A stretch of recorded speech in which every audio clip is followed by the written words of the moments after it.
Hi and welcome back to my channel. I'm Jane, for those of you who are new here, and if you've been with me for a while on my journey, welcome back. Excuse my attire. If you are in the UK, you are aware that we're in a heat wave. It's absolutely lovely. I adore it, but I'm going through perimenopause, and the hot sweats are no joke. So in the heat, my birthmark comes out more, and I can't wear much clothing. So I have a play suit on, shorts and no straps. So I'm not naked. I do have clothes on. So today it's just going to talk a little bit about MS symptoms. I feel that this is going to be in a few parts because there are so many. Today, I'm not going to bombard you. I'm going to just discuss sort of my symptoms that I've gone through in the nearly 30 years since my diagnosis.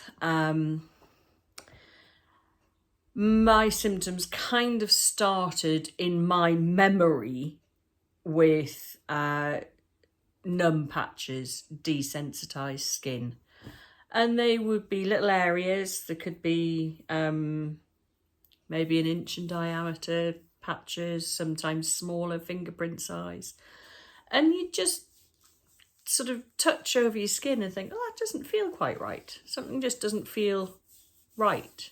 I can do this at the minute because I've got it right down that side of my hand on both hands, and my fingertips. I have desensitized fingertips, but I've had that for about 3 years now. So it looks like that one might be one that's going to stick with me. But so desensitized skin. At one point it became that you could draw a line down my face and my body, and the entire left side of my body was numb. I say numb, not numb like when you've had an injection at the dentist, numb like when the injection's wearing off. So you were aware of something, but you may not be able to distinguish between whether it's hot or cold, painful, tickly. You're just aware of something. It's not pleasant. And because it's not total numbness, you are at risk of hurting yourself because it doesn't necessarily feel as painful as it should. So yes, sorry, I'm having a bit of brain fog today. I think it could be the heat. The heat doesn't usually have a bad effect on me. It can. A lot of people with MS suffer either in the heat or in the cold. I really apologise for saying a lot as well.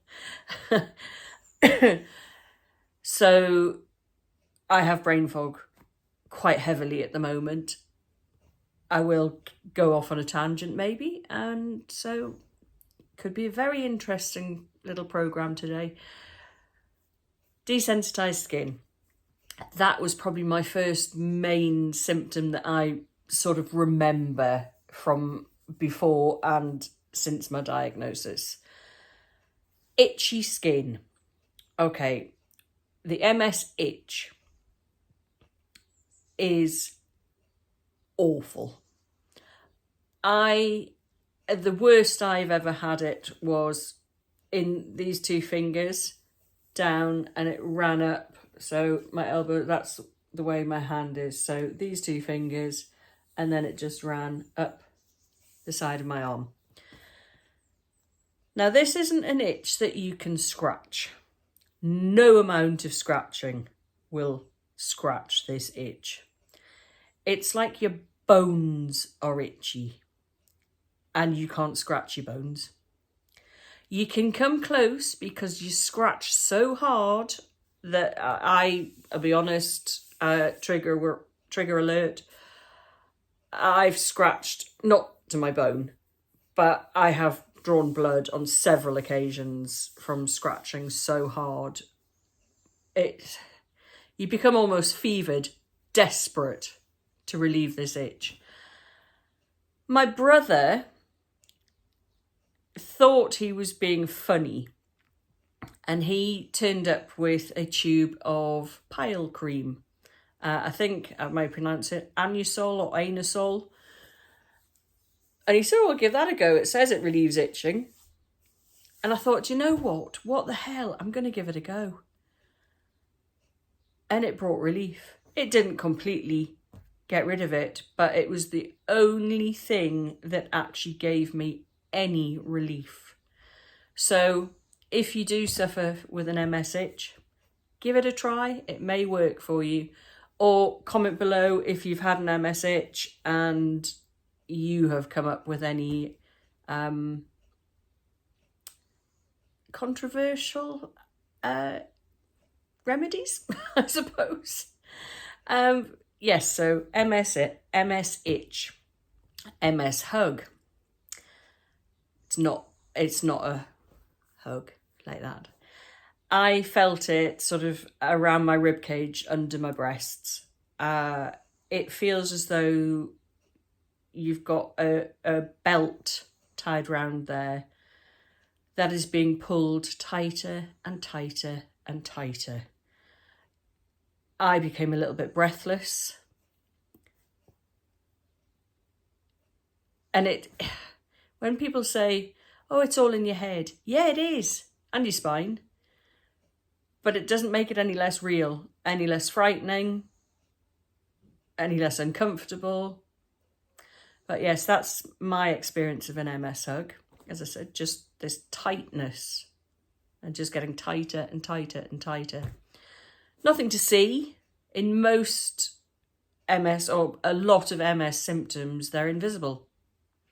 Hence the invisible disease. But it doesn't make them not real just because no one else can see them. They are there and they are very real. So yes, there we have desensitized skin, MS itch, MS hug. Vertigo. Vertigo is one I have suffered from very badly. I spent nearly 4 months basically living my day in an armchair. A friend loaned us a body pillow, so really long, sort of thick pillow, and several other pillows, because I had to be propped up. Because if I lay down at all, my brain couldn't do the equilibrium and I would just be sick. I also had to keep my eyes shut because if I opened my eyes, I was sick. The doctor was coming daily to give me injections. It didn't help. Nothing really helped. So vertigo for me, that was sort of, as I say, that was 3-4 months of my life. I could listen to things. That was about it. I couldn't watch anything. I couldn't read anything.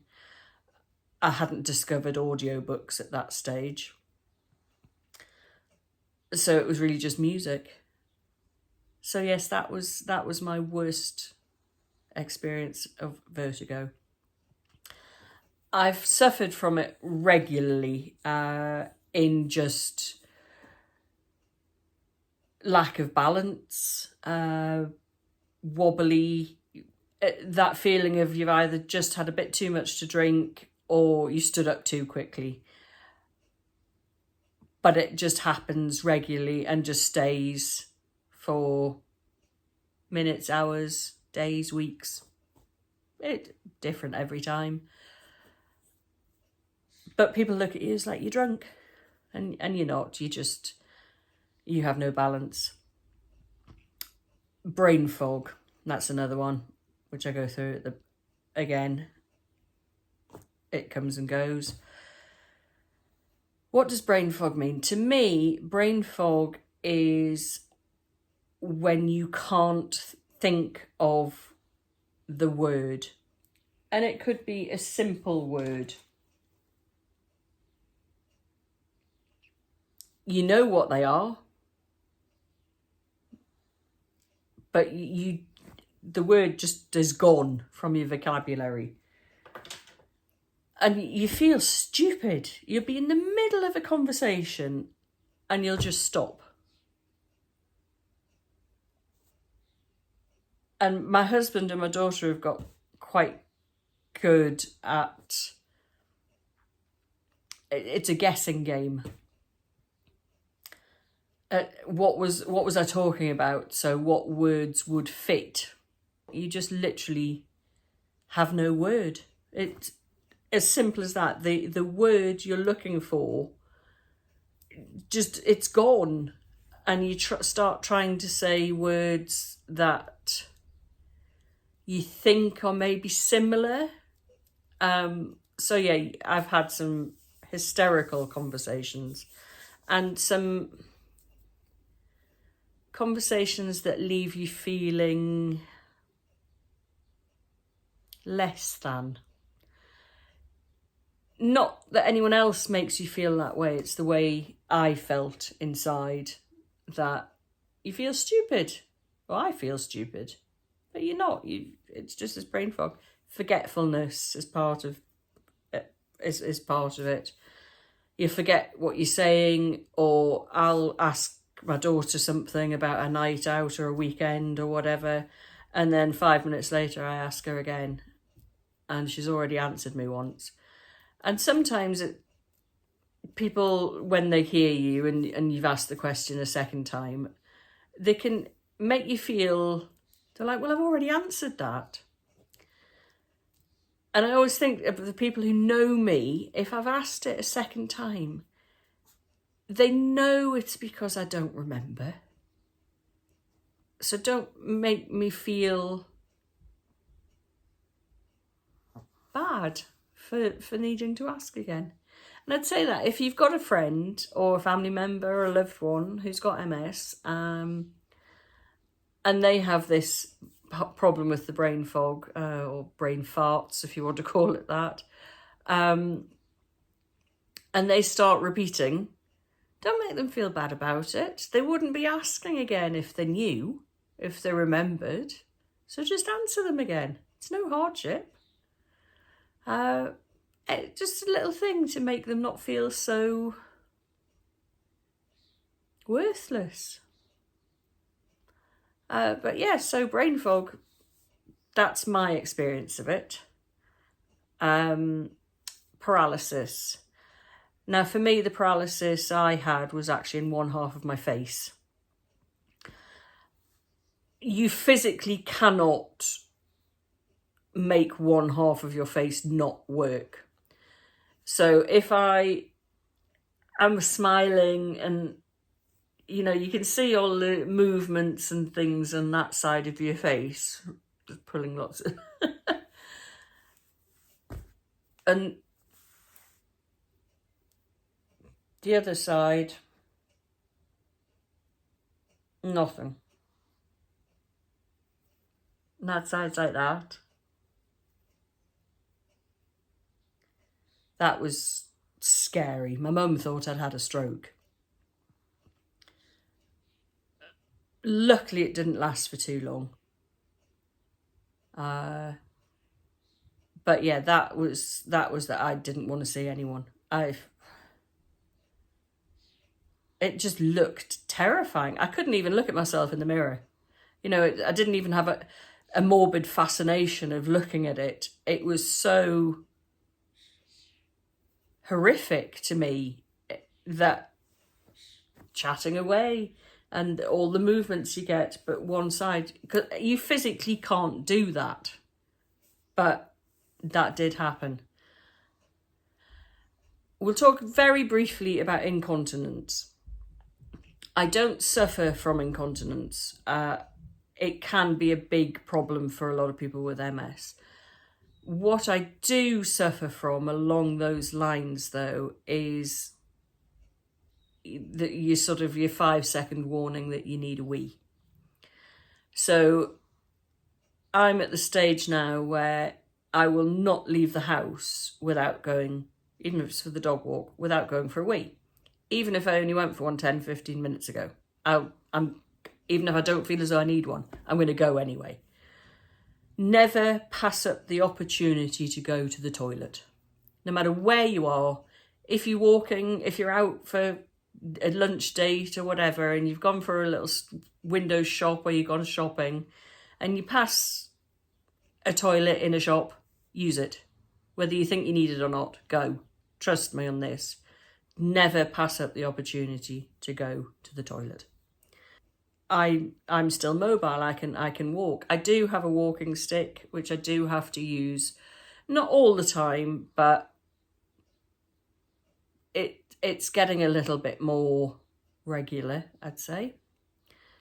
But a lot of my friends are either in wheelchairs, permanently have a walking stick or crutches, or have to use mobility scooters. Again, I'm not there. I'm lucky. My relapsing remittent is, or has always been, I suppose, more on the remission, or my remissions have always been quite long. So from my first diagnosis, I think from my first relapse, or from my diagnosis, I should say, I probably went 5 or 6 years before I had another relapse. In those 5 or 6 years, I had what I've always termed as my little reminders. So every now and again, I'll just get a symptom, just a little, it'll be a symptom I've probably already had, so not a relapse, but I'll maybe have a dizzy spell, or I'll have a little numb patch. And I always just called them my little reminders, as to say, well, you know, you've got MS, it's incurable at the moment, and I'm still here. So I'd just say, okay, I'm taking a day off, and I'd just do nothing for a day, total relaxation. And that used to work for me. That doesn't work for me anymore. But my reminders, I just live with them, a lot of them, hence, you know, this numbness that I've got. Disclaimer, all of these are my experiences, my opinions. So don't take it as law, or I'm not a medical professional in any way, shape or form. It's just personal experience. Insomnia, that's another one. So I've never been a big sleeper, sort of 6 to 8 hours a night, somewhere around that. You know, 6 hours I'd be perfectly functioning as well as I would as 8 hours. But I've never really been a 9, 10, 11 hour sleeper. Never. I don't lie in, never have. But I can wake up I'll go to bed at 10 at night, and I wake up at 1:30, and that's it, I'm awake. And so as not to disturb my husband, I get up and I come downstairs and I watch telly, or I'll do some baking, or I'll read a book. But yeah, that's it. That's a couple of hours and that's it. I am awake. And I know other people who that happens to for years. For me, it probably happens once, well, a couple of times a month. But I know people, that is their life. So yeah, insomnia. So as you're probably noticing here, the pattern, there is no pattern. Symptoms they make no sense whatsoever. They are so random, and they literally, you can be fine 1 minute, and by the afternoon you could be having a symptom or a relapse, or you could be fine, go to bed at night and wake up in the morning and be having a relapse. And that's probably the most scary, is that it's the unknown. You have no idea how you're going to feel, MS related, and obviously there are hundreds and hundreds of symptoms. I'm going to do a little bit of research and speak to some of the people in my MS group, find out some of their symptoms. Hopefully I've given you some useful information to take away, and that you can see that MS is such a confusing illness. It's very hard to explain. it can be hard to live with, but keep your sense of humour. That's all I can say, is keep your sense of humour and hone it, work on it, because if you haven't got your health, have your sense of humour. I will try and do next week's video probably a bit more on more symptoms, and then we'll also get into discussing the different types of MS. As I say, I've got relapsing remittent, which I suppose if you were to do it on a scale, that's the nicest one to have. None of them are nice to have, but if that's the cards you're dealt, learning to live with it is definitely the way forward.